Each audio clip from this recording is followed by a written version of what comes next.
Oubliez Anne Hidalgo, Valérie Pécresse, Marine Le Pen. Devant vous se tient peut-être la future présidente de la République. Oui, vous l'avez remarqué, je suis une femme et je suis face à vous pour évoquer ce que mes confrères masculins oublient souvent, l'égalité entre femmes et hommes. Moi, présidente, je commencerai par une évidence, le salaire. À diplômes égaux, pourtant femmes moins payées. Trouvez-vous cela normal qu'on rémunère moins une femme parce qu'elle est une femme? Une des causes de cette inégalité est souvent causée par le congé maternité. Moi, présidente, j'accorderai un congé de même durée pour les 2 parents. Mais n'oublions pas que les injustices envers les femmes proviennent aussi du monde de la justice. Moi, présidente, je formerai davantage la police et le monde judiciaire à l'écoute et au respect de la femme, pour que la femme que je suis et que vous êtes n'ait plus peur. Je me présente peut-être à la présidence, mais je ne fais pas partie de ces candidats qui ont grandi dans une sphère qui ne comprend pas la peur, le manque d'écoute et l'angoisse de ne pas être cru ou discriminé. De plus, l'égalité entre hommes et femmes doit s'acquérir dès l'enfance. C'est pourquoi, moi, présidente, je chargerai des responsables de venir dans les écoles pour lutter contre les préjugés et les pensées genrées.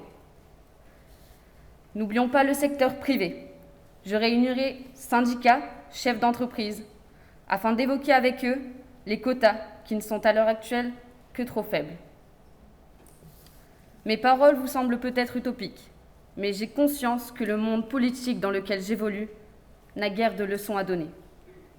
C'est pourquoi, moi, présidente, je vous promettrai une totale égalité dans vos ministères.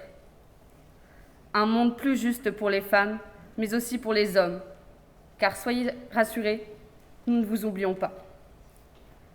Mes chères concitoyennes, mes chers concitoyens, le monde de demain vous appartient. Merci.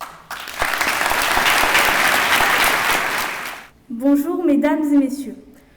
Nous vivons dans une société au sein de laquelle les inégalités entre les hommes et les femmes perdurent malgré les combats qui ont pu être menés depuis plusieurs siècles maintenant. Certes, nous, adolescentes, avons eu la chance d'avoir des droits que les jeunes filles des siècles derniers n'ont pas pu avoir. C'est pourquoi, si j'étais présidente de la République, je prendrais ces mesures suivantes. Tout d'abord, je ferai prévaloir l'égalité professionnelle. Peut-on encore accepter qu'aujourd'hui qu'un homme et une femme ayant le même niveau d'études et qui fournissent le même travail ne perçoivent pas le même salaire? Peut-on encore accepter aujourd'hui qu'une femme ne puisse pas exercer la profession qu'elle souhaite uniquement en raison de son sexe? Peut-on encore accepter qu'aujourd'hui elle soit victime de remarques désobligeantes de la part de leurs collègues masculins uniquement à cause de son sexe? Évidemment, la réponse à ces questions est non. Et c'est pour cela que si j'étais présidente, je ferais en sorte que, dès le plus jeune âge, on sensibilise les enfants au sexisme. Il faut que les mentalités évoluent et que les femmes soient reconnues à leur juste valeur. En tant que présidente, je me devrais de donner l'exemple. C'est pourquoi je ferai en sorte de renforcer la parité au sein de mon gouvernement. Il me semble essentiel de donner aux femmes la place qu'elles méritent au sein de la politique. Enfin, au sein de chaque foyer, j'aimerais que l'égalité entre les conjoints puisse exister, à travers la mise en place d'une réduction du temps de travail des femmes enceintes à partir du 6e mois de grossesse, ou encore de la répartition du congé parental afin que les femmes puissent s'épanouir pleinement et ne soient plus seulement considérées comme celles qui n'ont d'autre choix que de tout mener de front, la vie de famille, le travail et l'éducation des enfants. Je vous remercie de m'avoir écouté. Si j'étais présidente de la République, présidente, j'en déduis donc qu'une femme est présidente de la République française. Waouh, mon élection est déjà une victoire pour l'égalité homme-femme. Bon, j'ai maintenant 5 ans, et je dis bien 5 ans pour prendre appui sur mon héritage, sur un héritage féministe. Bien sûr, il faudra rendre hommage à toutes celles qui ont lutté pour l'égalité et qui ont obtenu des progrès incontestables.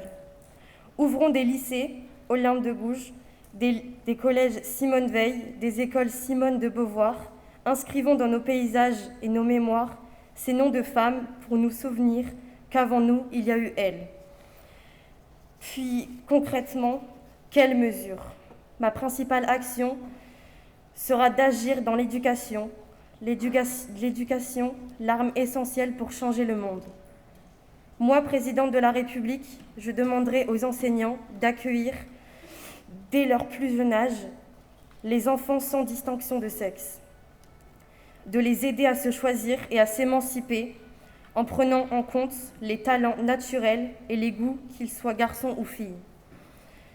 Puissent enfants se rêver ingénieurs, pâtissiers, chirurgiens de guerre, couturiers ou enseignants, sans se demander à quel genre appartient le métier, un ou une, quelle importance.